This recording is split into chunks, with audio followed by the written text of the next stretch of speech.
All right, it's the top of the hour, so I'm going to get started. Greetings, and thank you all for attending this month's science seminar presented by the NSF's National Ecological Observatory Network, which is operated by Battelle.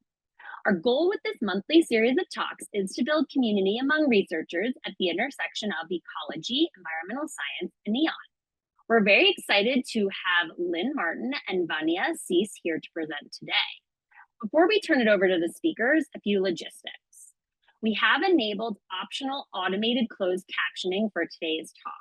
If you would like to use it, please find the CC button in your Zoom menu bar. The webinar will consist of a presentation followed by Q&A. As you think of questions throughout the talk, please add them to the Q&A box. We also have a meeting chat, which you can feel free to use to share links or other items of interest, but try to add speaker questions specifically to the Q&A.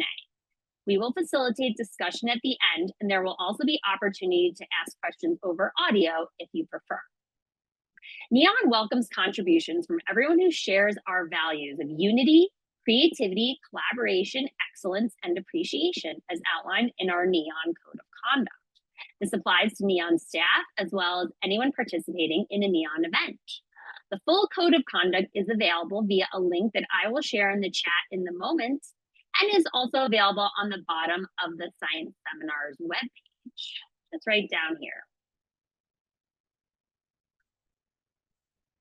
This talk will be recorded and made available for later viewing on the NEON Science Seminars webpage. Should be posted by the end of the week.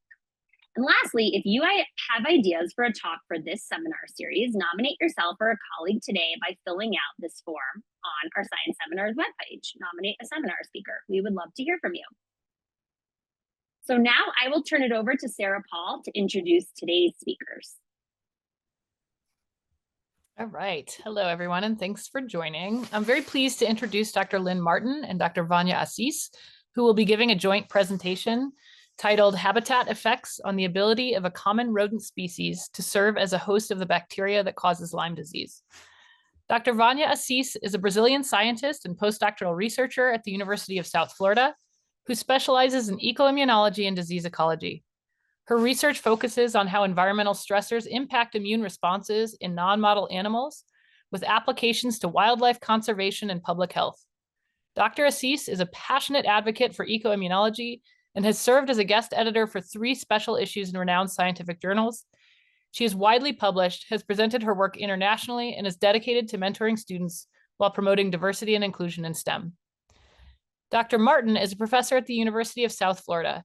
He is a vertebrate ecophysiologist and disease ecologist with 3 research foci: how epigenetic mechanisms enable some avian species to colonize new areas, how physiological and behavioral traits co-vary within individuals to influence zoonotic disease cycles, and how body size variation across species affects species' propensity to serve as an infection reservoir. He founded the Division of Ecological Immunology and Disease Ecology within the Society for Integrative and Comparative Biology and was its first chair. He's on the editorial board of a number of prestigious journals and co-edited the book Integrative Organismal Biology in 2015. In addition to a variety of teaching and research awards, he was tapped as a Fulbright Fellow to Argentina in 2015 and a AAAS Fellow in 2017. He also co-hosts the podcast Big Biology. There's 129 episodes released with more than 1 million total downloads. And I can tell you from personal experience, it's a fantastic podcast and definitely worth checking out. So with that, I'd like to hand it over to Dr. Assis and Dr. Martin.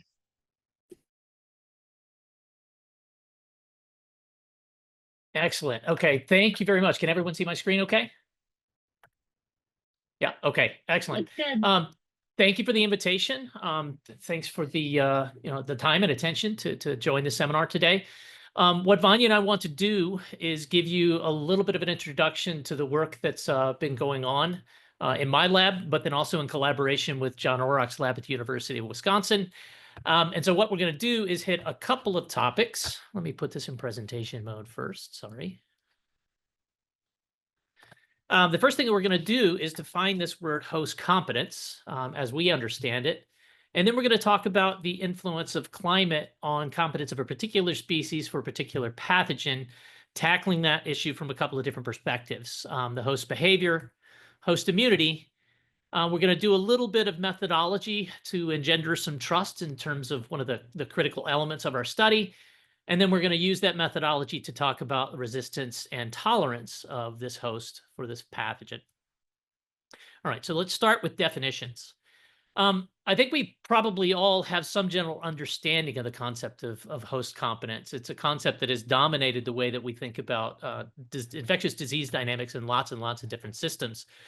This is a picture, really a cartoon from a paper that Cynthia Downs and others and I wrote a few years ago, and it sort of emphasizes the things that one might expect comprise competence in any given host species.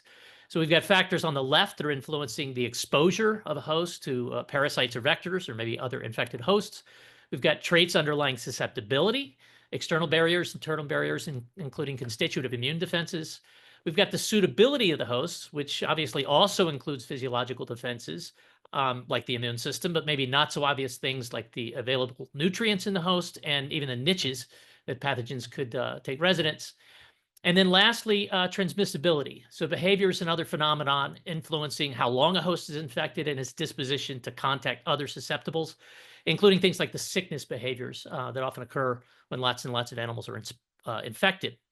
So how these things exactly combine to produce competence writ large is very much an empirical question still under study. On the bottom of this figure, you can see that we have 4 different boxes multiplied by each other to come up with competence, but that's just what happens in a cartoon. It's not intended to be the way that competence arises. It's just meant to emphasize the fact that competence is an organismal trait. So it's this amalgam of all of these different factors at physiological, molecular, and behavioral levels somehow coming together to influence the disposition of a species to generate or maintain infections and influence others. Now, importantly, as if that wasn't complicated enough, we think that it's really important to think about competence and its components as plastic. And that'll resonate with a lot of listeners in the sense that phenotypic plasticity is something well studied for quite a long time, especially in evolutionary biology. On the top right, to think about how this might work in the context of infectious disease, the top right is another cartoon to sort of show the possibility that in a population of rodents, there's variation among individuals such that the average is calculable, but there's among individual variation in terms of how genotype, the colors here of each mice, influences phenotype, the shape of these functions, with the functions being related to the environmental gradients along with which we might study them. That could be anything from light pollution to toxicants in the environment to food availability. Pick your favorite environmental axis. The important thing here is that the beta, so in our context, we're interested in one of the really important parameters in typical epidemiological models. So the beta parameter influencing or related to transmission could be environmentally dependent among individuals in this particular species. So if we appreciate that that's the case in one species, it's quite plausible that other species are going to be plastic, but maybe differently so. Maybe things like this deer, again, these are cartoons, this is not meant to be about any particular disease. This deer is pretty much consistent in terms of its beta across all the environments we might find it. The mouse we've already showed you, and then the squirrel has this really complicated function. So what that means is that if we think about real communities in the world, we can go to places where only one host species occurs, say the squirrel in this cartoon example, and then the average beta in that population among all individuals and species within that community is going to be whatever the squirrel is in that particular place. But as we add species to the community, we could get what we often see, a dilution of risk in terms of the absolute or the average beta. So the more species we have there because of different competence among hosts, we might get a dilution overall. And in fact, if we change the abundance of different species within that community, we could reinforce that even farther, yet more dilution, partly by diversity, partly by density, or the interaction between the two. But what I think is really interesting is when we think in the context of phenotypic plasticity, we can end up with a situation where the community identity is the same, but just because of the way that different species are responding to the environment at that place, we could go from not dilution, but amplification. The community composition is identical. It's the responses of species within that community that vary. So hopefully that wasn't too complicated because it's that idea that really underpins what we're talking about today. So we want to jump into these different dimensions of how climate as environmental gradient might influence these aspects of competence in Paramescus for Borrelia burgdorferi. I probably don't have to spend a lot of time on what it is, what this Borrelia system is. Most folks in North America are going to know about Lyme disease. It is one of the most, if not the most common and consequential infectious disease in North America.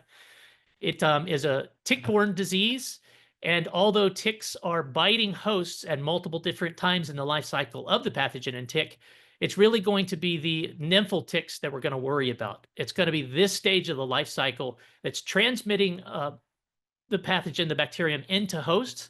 And so when we start to think about competence, or another word that's commonly used, reservoir, it's going to be this interaction that we're really emphasizing. The ability of ticks at this stage to transmit bacteria to the hosts, how the hosts are going to interact with that pathogen and then pass it back into ticks to bite other hosts, of course, including us and sometimes our pets.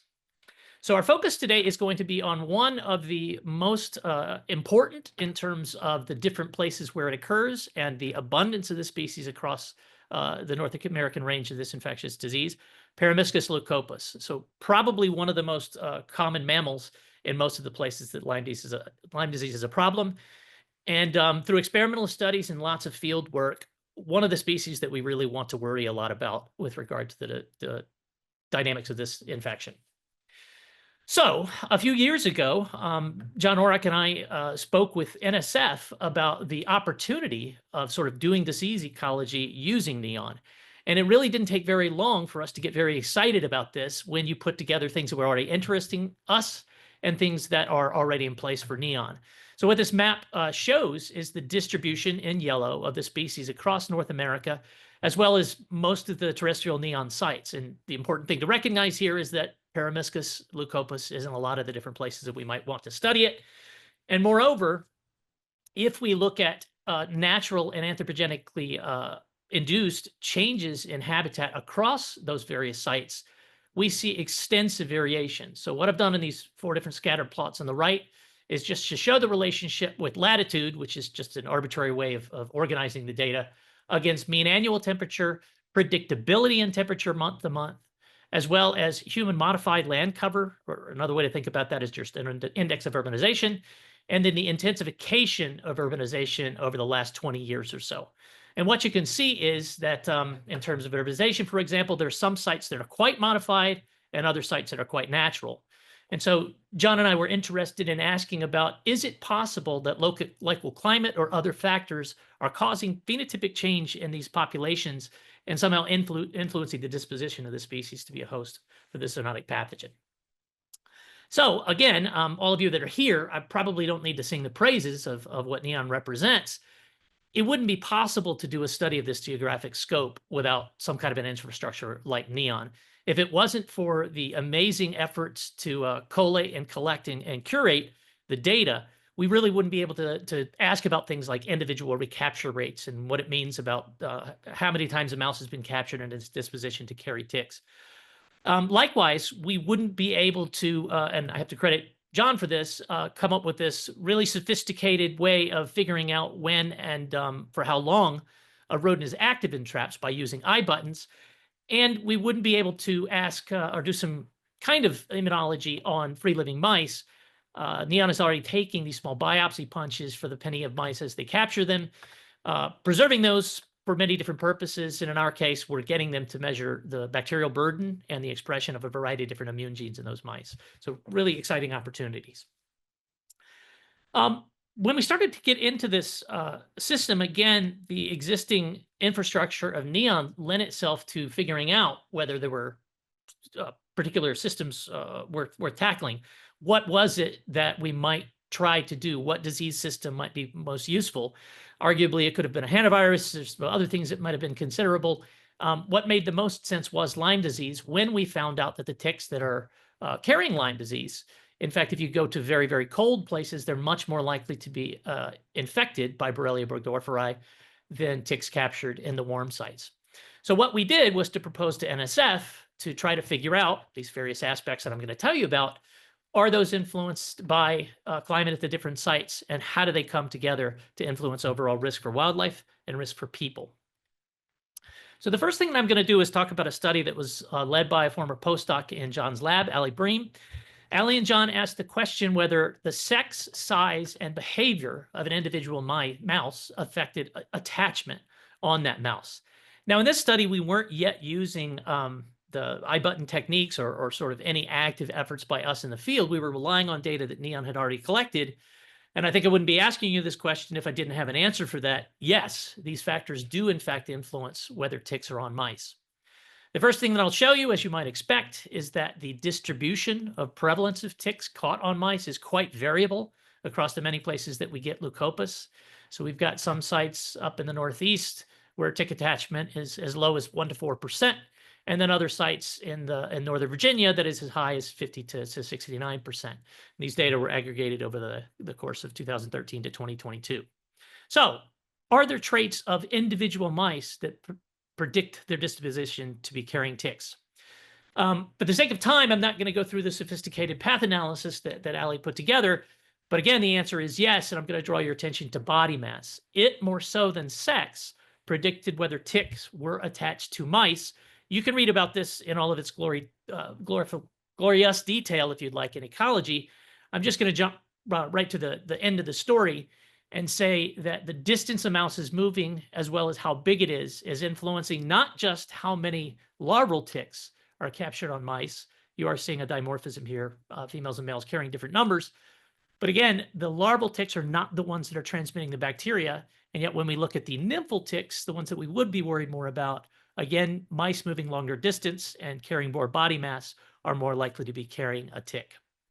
We haven't yet linked this directly to climatic variation among sites, but at least in terms of one readout of how climate might influence condition of animals by its size and how much it's moving, there does seem to be an indication that mice that are bigger and moving more are more likely to be carrying the ticks that are going to be occasionally carrying the bacteria. Okay, now I'm going to turn it over to Vania to take it from here about the immune side of things.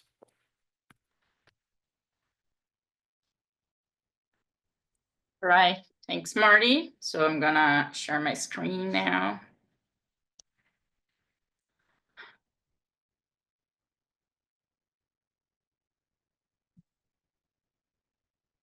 Okay, so can everybody see it? Yes. Looks great. And if you want to turn on your camera, Vania, feel free, or not. Okay, I thought it was on. Is it off? I guess. All right. I think it is. I can't. I'm trying to turn it on, and for some reason it's not going. I'm sorry. No problem at all. Okay. All right. So then when we think about it, the immunity to Borrelia, so one of the best ways that we figured out to measure that was through immune gene expression. And there are different ways to measure. And the way that we are doing is using the droplet digital PCR or ddPCR. And for this part, we are using the ear biopsies from Nia that we are using to extract RNA. And there could be a big difference between the regular traditional PCR and the ddPCR that I would like to mention here, and why we choose the ddPCR. So the way that it works with the ddPCR is that the solution that we are using is partitioned in thousands of droplets. So that solution then, it becomes, I'm sorry, did I just took it out my screen? Oh no, we can still see. Looks great. You can still see the presentation? Yeah. Okay, good. And then with those partitioning in droplets, what happened is we have now not only one solution, we have around 20,000 droplets, and this assay can give us quantifying measure. So while the traditional PCR is much more a qualitative method, so we can identify the presence or absence of the pathogen, in this one, we can really see the number of total droplets, and then how many of those droplets are positive and how many of those droplets were negative. So that's why it is a quantitative measure. And the second reason why the ddPCR is so good for this is because it is very fine-tuned, so we can use it for very low concentrations. And then to measuring the immune gene expression, we select genes that could detect the presence of Borrelia, like the toll-like receptor 2.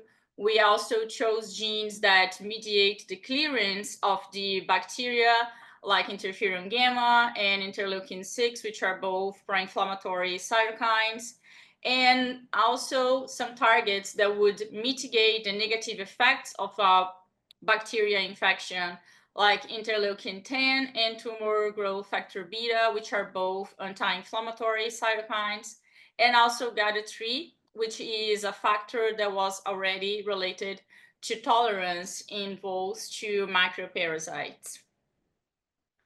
So then, as Marty was showing us, there are several sites where Promiscuous leucoppus are, but for getting the samples that we need to do the RNA extraction and all the measurements, it would be impossible to do all the sites. So we have to narrow that down. So we choose 8 sites to get the ears from. And the first thing that we asked was, is there climate variation among these 8 sites? And for analyzing that, we are not interested in a specific one environmental condition. So we did a PCA, putting together temperature, relative humidity, and precipitation. And when we look at the results, the answer is yes. We can group these 8 sites in a continuum between cold and dry and warm and wet sites, in a way that we have 4 sites that we could consider cool and dry, and then 4 sites that are warm and wet. So then for analyzing our immune gene expression, we kind of asked a similar question. So we are not interested in looking at each one of those genes specifically, but we would like to see if it was possible to group those genes in a way that they would make sense to foster immunity, in a way that the mouse could be more resistant or more tolerant to the bacterial pathogen. So then when we did our PCA, we recovered 2 main components explaining 87% of our variation. And when we look at the composition of this component, we have the first component grouping together TLR2, interferon gamma, interleukin 6, and interleukin 10. So when we look at this, it made sense for us that we call this component a resistance-related score. And that's because the TLR2 would be identifying the presence of the bacteria and then starting an inflammatory reaction, which explained the increase in the 2 pro-inflammatory cytokines, interferon gamma and interleukin 6, that could be fighting against these bacteria. And then interleukin 10, which is an anti-inflammatory cytokine, would be together to kind of balance out the negative effects of an overreaction. So then, based on all the function of these genes together, we call this PC1 resistance-related score. And when we look at our second component, we group it together TGF-beta and GATA3. And then it's kind of the same. Based on the functionality of the genes, we call this tolerance-related score, because TGF-beta is very important for tissue repair. So then minimizing the damage that would be caused by a high burden of infection with the bacteria. And GATA3, as I said before, was already identified as a marker for tolerance in voles. So it makes a lot of sense that animals that would have higher levels of these 2 would be indicative of high tolerant individuals. So now that we know that we have those PC components for climate and immunity, is there an effect of the climate score in our immunity? And when we look at it, there was, but only for the resistance-related score. So we can see that animals that have higher gene expression of these 4 genes, they were found in the places that are warm and wet. So in kind of a way, this is matching what Marty just have shown right now, that the ticks that carry more Borrelia, so they are in the cool and dry environment. So then that makes sense if you think that this component is related to resisting the bacteria. So that makes sense that in warm and wet areas, we would have the individuals that have higher resistance to the bacteria. And one thing that I want to call attention is that when I'm saying resistance and tolerance, those are opportunistic measurements. So we did not have any experimental infections on those individuals. So what we are using here are the ear biopsies collected by Nian. So by the time that Nian collected these mice, we don't know if they were infected or not with Borrelia. We don't know if they were previously infected with Borrelia or not. So the only thing that we couldn't know, and it was only for part of the animals, is if it was a tick attached or not by the time the ear biopsy was collected. And that's for only a subsample of our individuals. And there was no effect on that in the immune scores. So that brings us to our next topic, which is then finding a way to really measure Borrelia in the mice so we can know and then connect the presence or not of an infection with the immune profile of the mice. However, to measure Borrelia, we are using the ddPCR again, but for the immune part, we are doing that with RNA, and now we are doing DNA. So we are not using the same ears because the ears are very small. So the ear biopsy is very small, so we cannot get both from the same. So then these are different mice now. So it's not the same mice that we have the immune data. We are using QIAGEN kits to get the DNA out of the mice biopsies. And like I said, the ear biopsy is very small, and the amount of the DNA is also very small.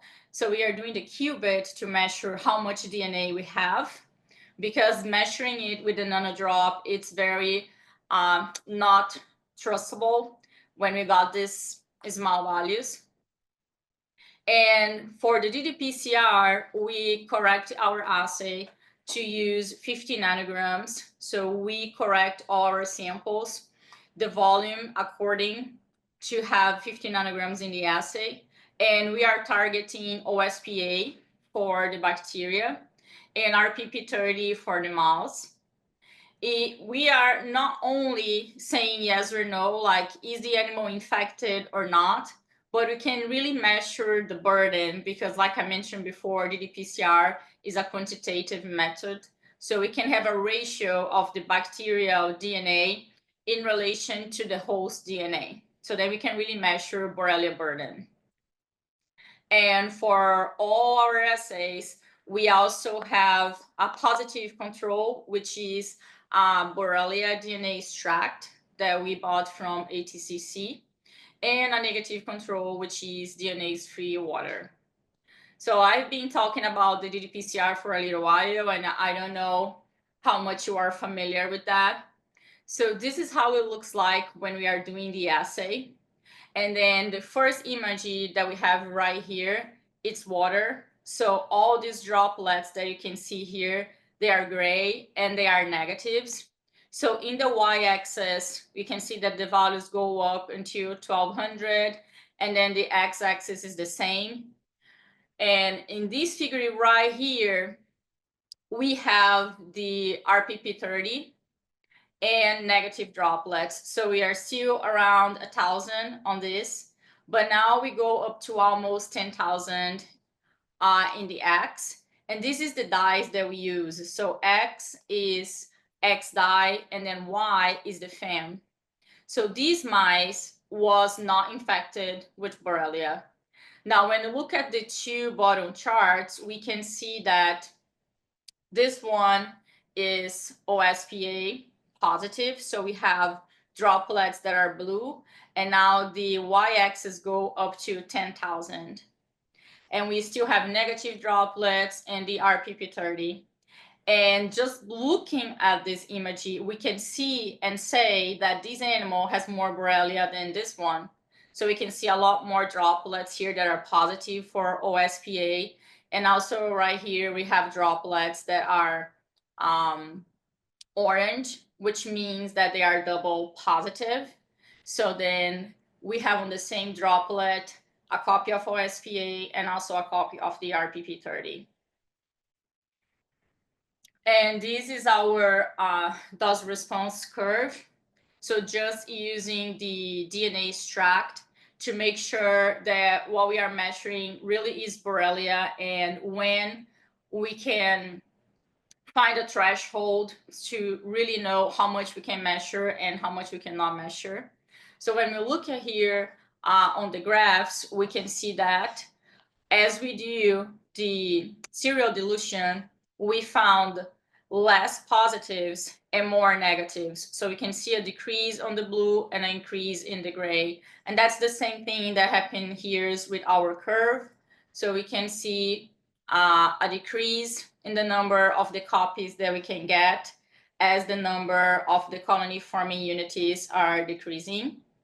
And we can see also there is a threshold that once we still have one copy of OSPA, we can still kind of trust our data, but like after that, the variation is too big. So that's why we are using one copy of OSPA per 10,000 copies of RPP30 as positives.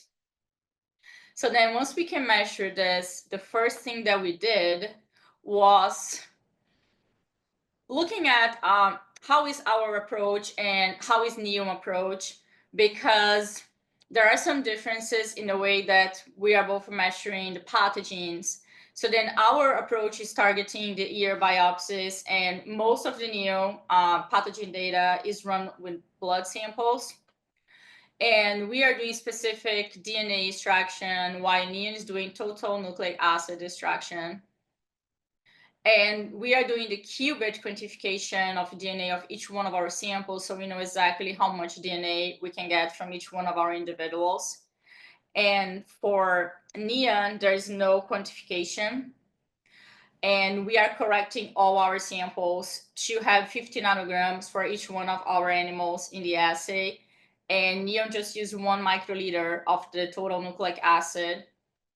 We are using the ddPCR, and then NEOM is doing the RT-PCR, which means that we can do this direct quantification, and NEOM can only determine if there is presence or absence of the pathogen DNA. So I just want to highlight a little bit, there is difference in both methods. So now that we know that we can measure Borrelia, so it's time to take a look on how that is across our populations and talk a little bit more about the context of what that means for resistance and tolerance in these mice. So the first figure here that I have is to show the prevalence in our populations. So then now we have 7 populations that we did.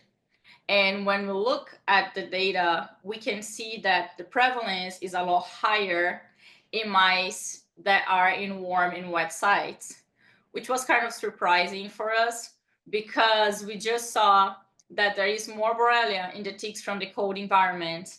And also the mice from the warm sites would have a higher gene expression of the genes that should be fostering resistance. So then when we look at this and you see that it's a lot more Borrelia prevalence in the mice from warm and wet sites, we were kind of surprised.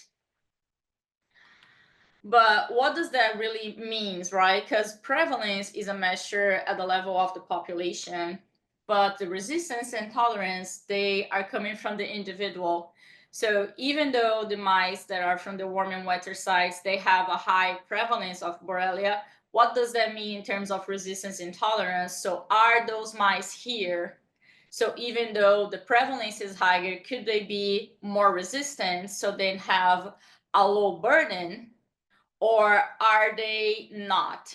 So are they more tolerant then? So they are super tolerant and they can have a very high burdens with very little decrease in body mass, for example. So let's take a look on the burden now. And then when you look at the burden, this is what we have. So the resistance was very low and warm and wet sites. So we have a higher tick prevalence in the cold but a lower burden.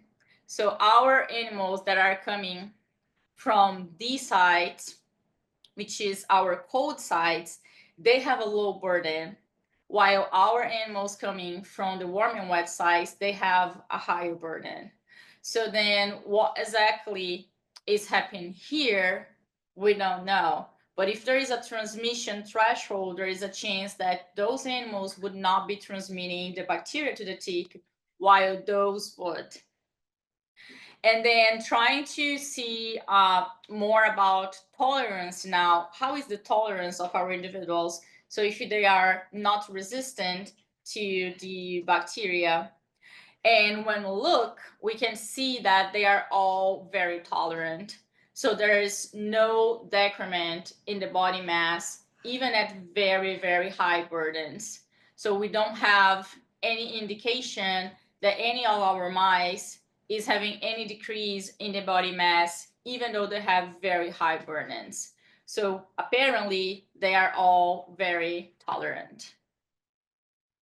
And with that, I'll just let Marty get back the presentation. Okay, Vanya, let me pull back up.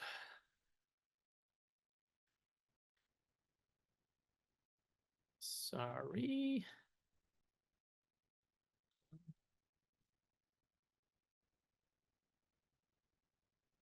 Okay, thank you, Vanya. So just to try to summarize, as I think is obvious, this is very much a work in progress. We have a freezer full of ear biopsies, and John has computers full of data. So this is the very early days of the story. So what I want to do is just sort of summarize where we stand now. The first thing we showed you is that ticks from cool, dry neon sites were much more likely to carry Borrelia. And John and Ali found out that large mice that are moving a lot are carrying the most ticks. But when we start to dig into the details of these individual mice, things get pretty confusing. Now, as Vanya emphasized, this is an opportunistic study. So the immunology we would do if we could afford to go get mice from all these places and keep them around, well, that's not the immunology that we're doing. So in the biopsies that we're measuring immune gene expression, these resistance genes are very high if those mice are coming from warm, wet neon sites. And then if you look at that result relative to who's carrying the bacteria, this is where things get really confusing but exciting. Borrelia prevalence at the population level and average burden at the individual level is also high in the warm, wet sites.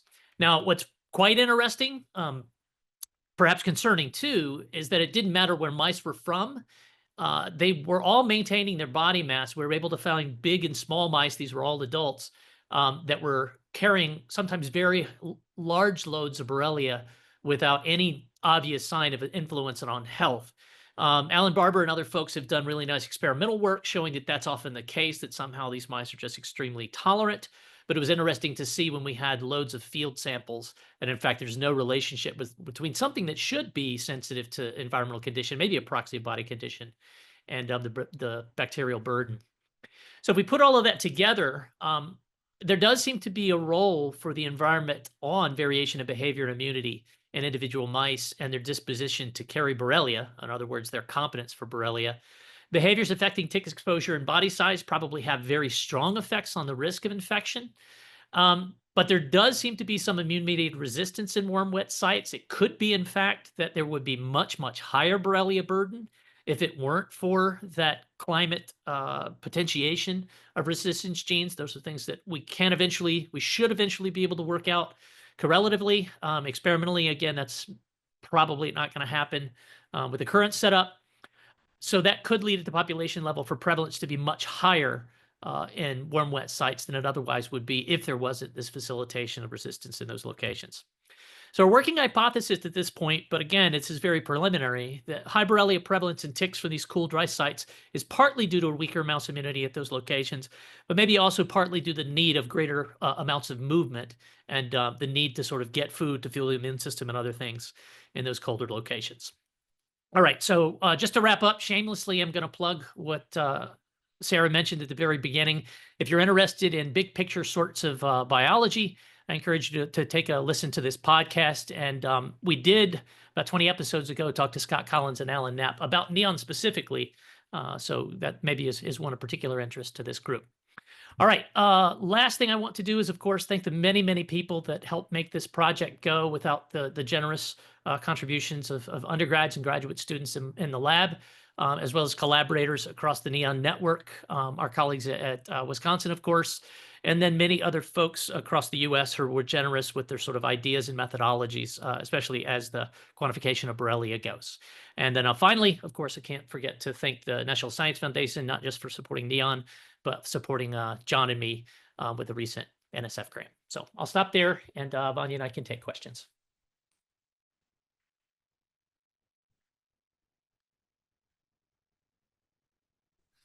All right. Thank you so much. That was really fantastic and so exciting to see some of those results coming through. I know it was a long journey and lots of methods development and things like that. So really great to see. Let's see. It looks like we do have a couple questions already. So I will take one. This one's from Michael Kramer. It says, could there be an effect of population sizes on the climate results? So this person's been trapping at Undie for a decade, and the numbers of Pilococcus are generally low, especially compared to Maniculatus, which can have Borrelia, but at lower levels. Yeah, I guess I'll take that one, Vanya, but feel free to jump in if I missed something. It's really hard to say. I mean, I think that's completely a plausible extra thing to consider. The immune data that we showed, and really both of the sets of data with the Borrelia burden and the immune data, that's just a single year. So we were only able to generate 1 year of data, but we do have a lot more years. And yet, as you know, some of these populations really boom and bust. So even were we to be interested in asking about the effects of density within or among sites, although a reasonable question, we might not really have the resolution. Now, I think there's some creative ways to tackle that in the longer term with the NEON database, but in the context of the specific project we're doing, although I take your point, it might be difficult to tackle.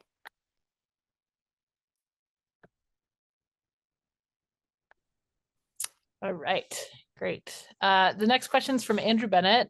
He says, changes in blood flow to ears and warmer temperature could impact which cell populations are present in the peripheral tissue at the time of collection. So did you detect a change in the expression of housekeeping genes with the increase in temperature at the time of collection? You want to take that one, Vanya? Yeah, sure. So we don't know about the cells. I agree with you that the cells could change. We are not with that level of specificity. So for doing that, we should have to do cell sorting and measure each one of the cells that we really have on our samples. And we don't have any housekeeping gene when we are doing the ddPCR, because that's not like when you have regular PCR that you need to have a gene. That's your housekeeping, because you are doing relative quantification. So we are doing direct quantification, so we can see the number of total droplets, positives and negatives. So then we don't have a housekeeping gene when we are doing the ddPCR.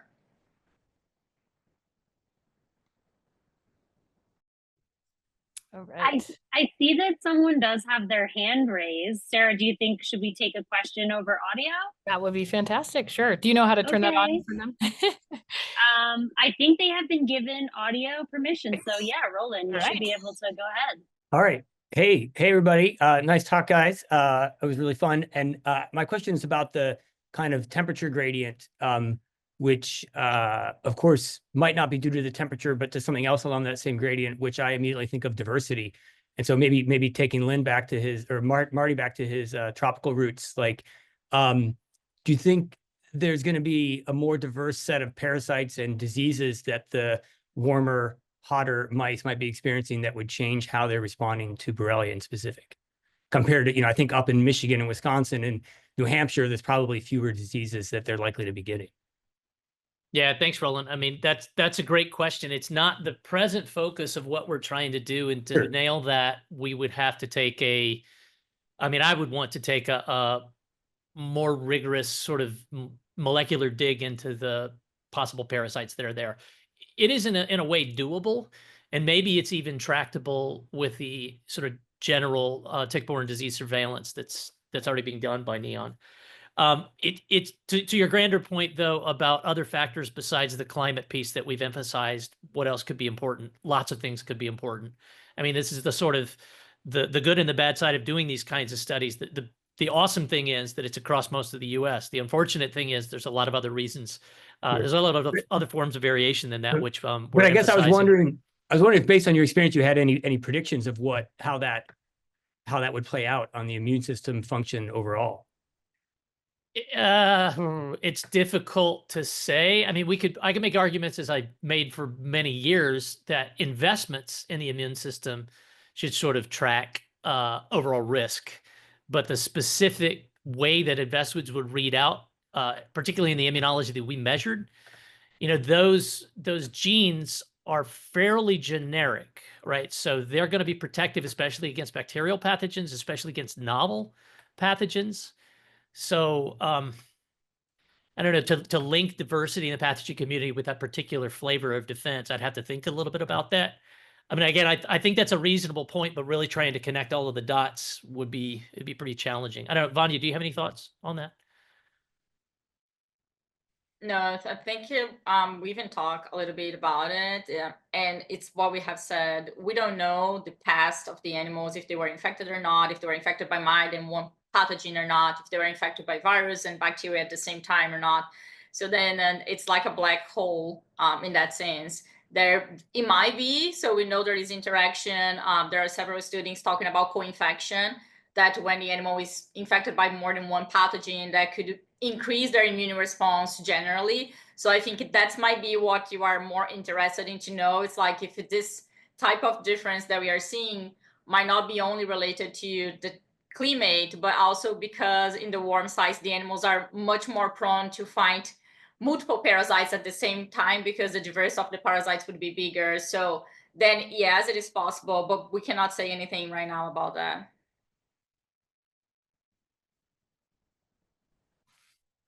Fantastic. There's one more question in the Q&A, but actually I was hoping to jump in with my own question, because it's related to what you all are talking about with the figure that we showed, that you all showed early in the beginning with gene expression according to climate, with those resistance genes expressing more highly in the warm, wet climates.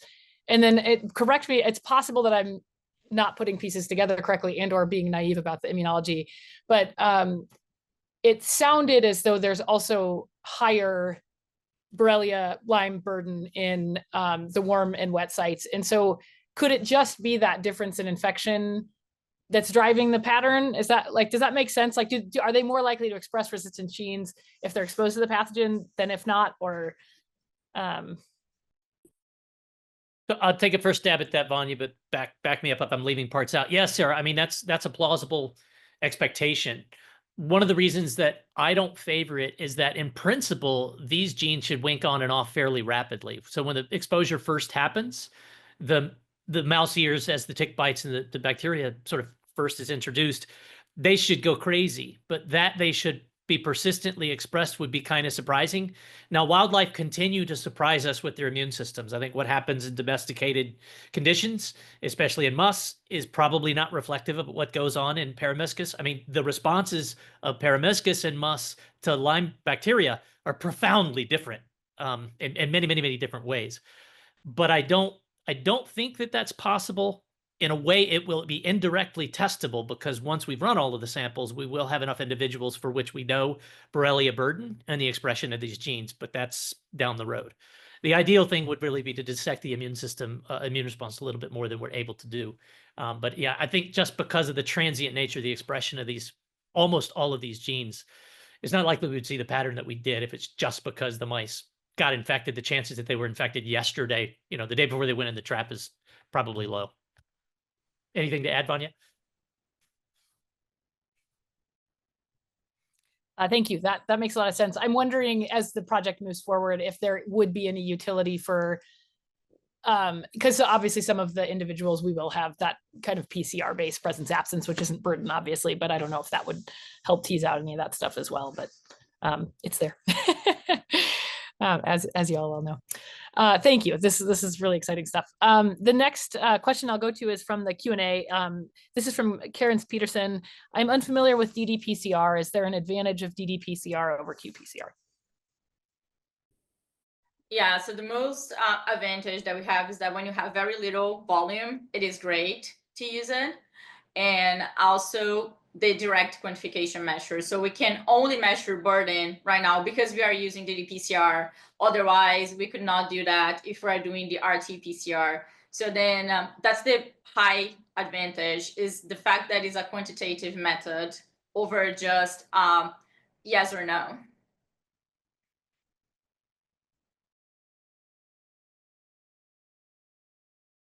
And then, Sarah, I'm not sure if you can see, but there is a question that came in through the chat, not the Q&A. Do you see that? Or would you like me to read it? Let me see here. Yeah, find the chat. Oh, I do see it. Great. Okay.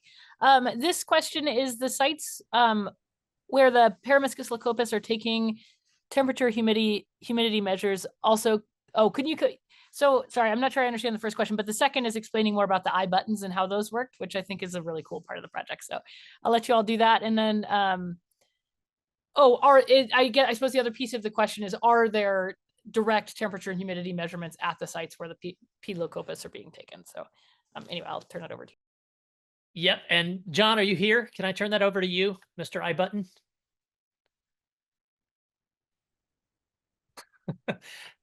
Yeah, so we'll just take 1 second to give John Orrick audio permissions, and then he should be able to unmute and jump in.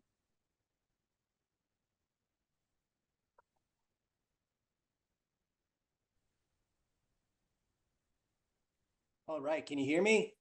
Yes, we can. All right. Yeah, so the eye buttons work are very simple, actually. So it's a paired assembly of eye buttons, and the eye buttons are set to log temperature at particular time intervals. Typically, we set them between 1 and 3 to 5 minutes, depending upon how long we want them to take readings for. The eye buttons are hung in the back of a Sherman trap, and so they take temperature readings, and they move in unison because they're effectively measuring the same microenvironment. When an animal goes in the trap and the door closes, the interior of the trap starts to heat up relative to the outside. So you can look at the two temperature profiles between the paired buttons, and the time at which they diverge allows you to calculate when the door on the trap closed. And we've field validated this with thousands of mice, where you can actually control the time when the mouse goes in the trap, literally by putting the mouse in the trap and letting the door close and look at your watch. Repeated thousands of times. It's very accurate across a range of temperature conditions. And we're also interested in future work to try to understand whether or not we can use temperature variation over the course of a capture event to tell us also something about the level of activity of an animal once it is in the trap. But at least for the purposes of this study, it's very useful for determining the time of night when an animal goes into a trap. Hopefully that answers the question. All right. Thank you so much, John. Let's see. I had another question, since I've not seen any more in the chat, and since John is already able to talk, it's related to some of the work that Allie did looking at body size and tick attachment. And actually the question was just whether or not that was done on, like, were the data filtered to adult only individuals, or was there some component of like time, alive to run around and pick up ticks? That might be explaining some of that. Sure. Do you want me to? I can jump on that super quick. Yeah, please. Yeah. At the end of the day, there could be a seasonal component to the pattern that we found, if only because patterns of adult growth and development themselves are seasonally based. In the data set that we evaluated, individuals could be reproductive or not reproductive. I don't think we evaluated juveniles, tending to focus mostly on adult captures, although I think some subadults could also have been in the data set as well. We found an opposing pattern, as Marty mentioned, between larval and nymphal tick attachment, where larger individuals moved more, and individuals that moved more had more nymphal tick attachment. In the paper, we sort of discussed possible reasons why this might be, because moving increases the probability of encounter for, say, questing nymphs, for example.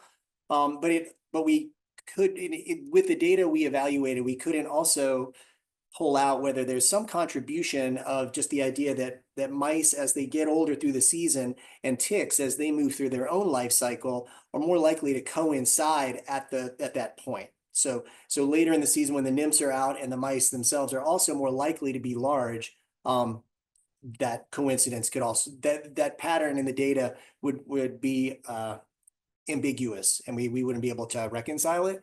Although there were some other interesting differences that do suggest that at the very least there was some sort of sex-specific patterns for larval ticks and males, which does imply that it's not just about timing per se, but also about differences in behavior between the genders, with the ideas that males are likely moving around more and more likely to encounter tiny hot spots of larval ticks in the leaf litter.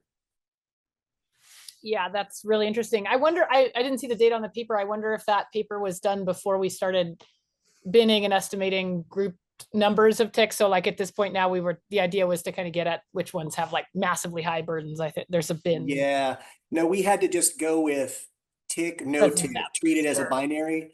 But it was still a great data set, like 16 neon sites, 7 years worth of data. It is just a treasure trove of biological awesomeness. So super fun. Yeah, that's so cool. I'm so glad to see that getting used. Thanks. All right, I'm not seeing anything else come through. All right, well, yeah, maybe that's a good time to say thank you again so much. Wonderful talk, fascinating research. We loved hearing from you. This talk will be posted on the Neon Science Seminars webpage, should be by the end of the week. So if you'd like to go back and review any of the content or share it with colleagues, please do. We'll be back next month, second Tuesday of the month, with another Neon Science seminar. Pretty different topic. We're going into using satellite remote sensing to detect fire and the impacts on ecosystem carbon and biomass, but should be interesting.